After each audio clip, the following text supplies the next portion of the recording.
ఈరోజు మహేష్ బాబు బర్త్డే సందర్భంగా SSMB 29 movie నుంచి మూవీ టీం ఒక పోస్టర్ని రిలీజ్ చేసింది.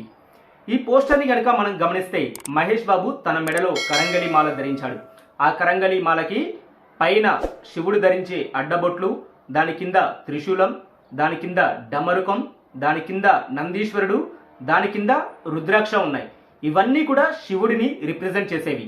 రాజమౌళి పాత సినిమాలు చూసుకుంటే త్రిబుల్ కావచ్చు, బాహుబలి కావచ్చు, మర్యాద రామన్న కావచ్చు, మగధీర కావచ్చు, ఈ అన్ని సినిమాల్లో కూడా ఎక్కడో ఒక చోట శివుడి రిఫరెన్సెస్ ఉన్నాయి. అదేవిధంగా ఈ సినిమాలో కూడా శివుడి రిఫరెన్స్ని తీసుకున్నాడు రాజమౌళి. ఈ SSMB 29 movie pan world movie. ప్రపంచ వ్యాప్తంగా రిలీజ్ అవుతున్న ఈ మూవీలో మన హిందూ ధర్మానికి సంబంధించిన అంశాలని కూడా ఈ సినిమాలో జోడించబోతున్నట్లుగా తెలుస్తుంది. ఈ సినిమాకి ఒక హ్యాష్ ట్యాగ్ని ఇచ్చారు, #గ్లోబ్ ట్రోటర్ అని. దీని అర్థం ఏంటంటే ప్రపంచ అన్వేషి.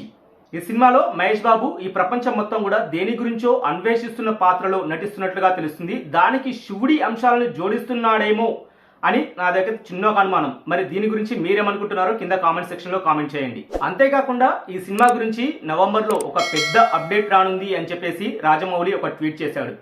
ఒక చిన్న పోస్టర్ తోటే ఇన్ని సంచలనాలు క్రియేట్ చేస్తున్న ఈ మూవీ రిలీజ్ అయితే ఇంకెన్ని సంచలనాలు క్రియేట్ చేస్తుందో. మరి ఈ సినిమా గురించి మీరేమనుకుంటున్నారో కింద కామెంట్ సెక్షన్లో కామెంట్ చేయండి. అదేవిధంగా మా ఛానల్ని లైక్, షేర్ అండ్ సబ్స్క్రైబ్ చేయండి.